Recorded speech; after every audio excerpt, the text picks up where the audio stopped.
Well, let's take the conversation forward and get some expert opinion on the Taraba incident. And now being joined by a former director at the DSS, and that's Mr.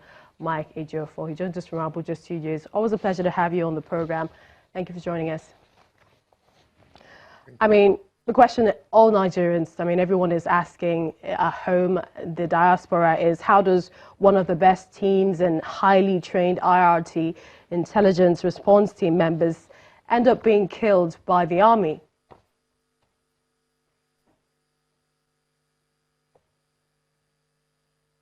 Yeah. Well, there was a little break there. It's quite unfortunate. The incident is a very, very unfortunate one that will have this type of exchange of fire and killing of policemen at this time of our crisis. This diversionary, and I think it's better the root cause of this thing is this very case is established, because I don't see how there was this allegation that they raised an alarm over kidnap, and begin to ask the questions. You know, I believe it's between the rank and file that this incident happened, but the way the management of both services are handling it is also not helping issues. It's quite unfortunate, because if you recall that you look at the killing of these people, and the police allegation that there was a kidnap suspect handcuffed. As we speak, nobody has been able to locate where the man, and that's the question the police is raising. Indeed, we also know investigations are ongoing into that, but some people are wondering, could this be another interagency clash? And they're asking a pertinent question, that the use of military in public law enforcement, should that be minimized? I don't think it's an interagency rivalry. What I look at is criminality on the part of the perpetrators of this dastardly act, and without a prejudice to the investigation setup.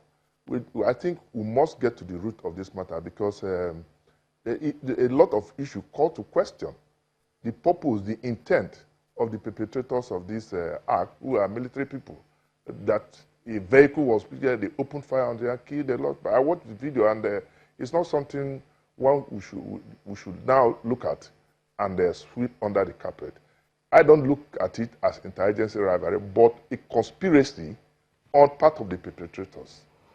All right, we'll come back to you. We just need to quickly take a break. We'll continue this discussion when we return, plus other stories such as the Director General of the APC Governors Forum blaming the National Chairman, Adams Ashomale, for the dwindling fortune of the party. We'll bring you details when we return.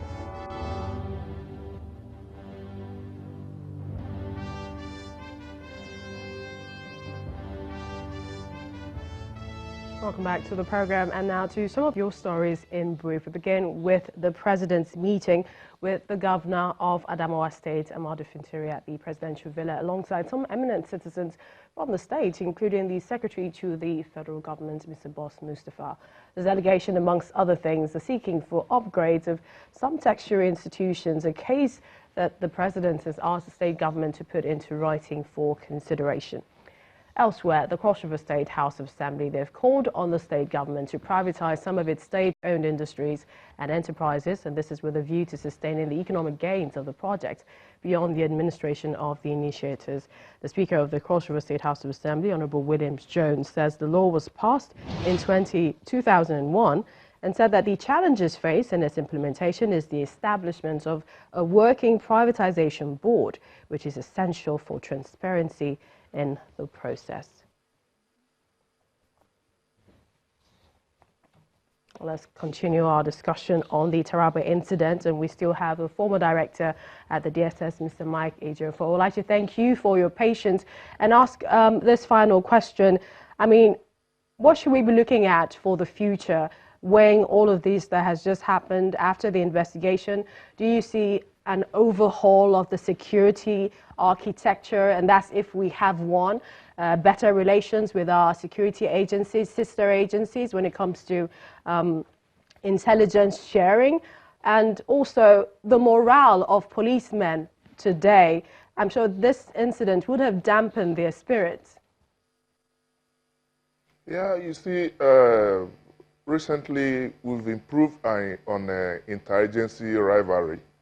It's been reduced to, but this one is quite unfortunate, and it's going to breed another set of rivalry between the police and the army. You know that the police is the statutory body charged with maintenance of internal security, and that's what we've been saying, that if the police have been adequately equipped to fight all this, we'll have less involvement of the military in our polity. Our system is so militarized that most times now, this is one of the problems that you see now arising from it. Exchange of fire between two agencies charged with maintenance of internal security is quite unfortunate, and it has nothing to do with restructuring of the security architecture. What I see that has just played out is the various agencies, especially the army, to look inwards and fish out the perpetrators of this thing that is giving the army a bad name. You know, that's without prejudice to the outcome of the investigation set up by Mr. President. I also don't have confidence in the panel set up by Mr. President, because you cannot be a judge in your own case. The defense headquarters is mainly, you have majority of them from the army.